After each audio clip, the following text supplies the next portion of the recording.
we cannot go through this episode without talking about the Kingsmoot and I everything. wrote Kingsmoot on here. I said, we didn't have it on our itinerary, and then I was like, Kingsmoot. The Kingsmoot is a very important thing that went down, and we've got our full-on Euron Greyjoy, who really loves talking about cock. Yeah. Cock specifically, not dick, not penis, but yes. cock. He's like Ian McShane on Deadwood. We still have Ian McShane yet to come this season. The Kingsmoot and the Iron Island stuff was, once again, expedited in the show compared to the books, but I think it worked pretty well. The thing that surprised me a little bit was that Euron was like, yeah, I killed Balon Greyjoy.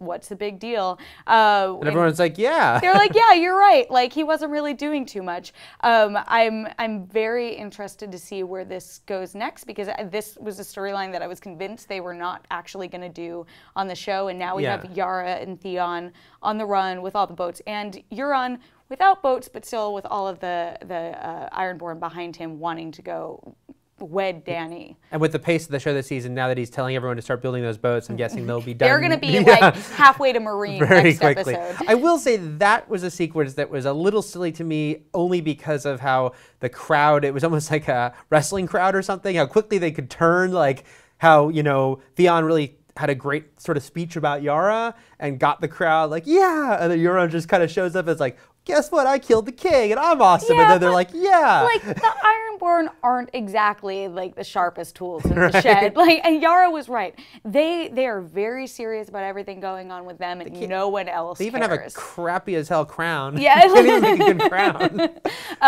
But I really did I love the locations that they find to shoot. Like, what a gorgeous area. And also I really loved everything about Euron, you know, being made king, and the whole what is dead may never die. And, you know, I thought that was done really beautifully, actually, and, you know, everyone waiting for him to that was very, very interesting, and you do wonder how many people did this not go so well for. Exactly, because, I mean, that's something that's dealt with more in the books, but you definitely get the sense that a lot of people don't rise again harder and stronger. But yeah, as we've discussed, this is a season that's kind of giving us more sort of things to cheer for than we're ever used to on Game of Thrones, and so, you know, I still am really excited that Theon and Yara are truly working together, and he's like truly got her back. Yeah. And yeah, you know, it's like they took off with all those people. And I'm curious where they go next. I read someone who said that they assumed that they were trying to beat Euron to Daenerys.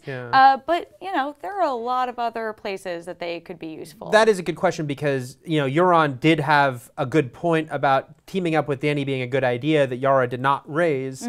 So is she just going to be like, screw that uncle, you got a stupid idea, or will she say, that is a good idea, I'm going to go there? I have a feeling that we probably won't see much more of Euron this season, but maybe he does become a big player later on, or maybe they just are replacing, you know, Euron's journey with Yara and Theon, because as we know, Dany's ships went. Oh yeah, she needs some new ships. Yeah, she needs some ships and she has a much bigger army now, so maybe she needs all of them. What if Euron's men have now built like modern speedboats with motors on them? What if they're just airplanes? Right, there you We're go. going full sci-fi. Yeah, jetpacks. You know, I like your version of Game of Thrones. I'm just telling you, once you put thermal detonators in the hands of the children of the forest, anything goes. Anything is possible. So yeah, I am curious when we'll see Euron again, but I think you might be right. He might be. We'll get back to him. And we got 10 to 15 episodes for him to come back after this season. Exactly.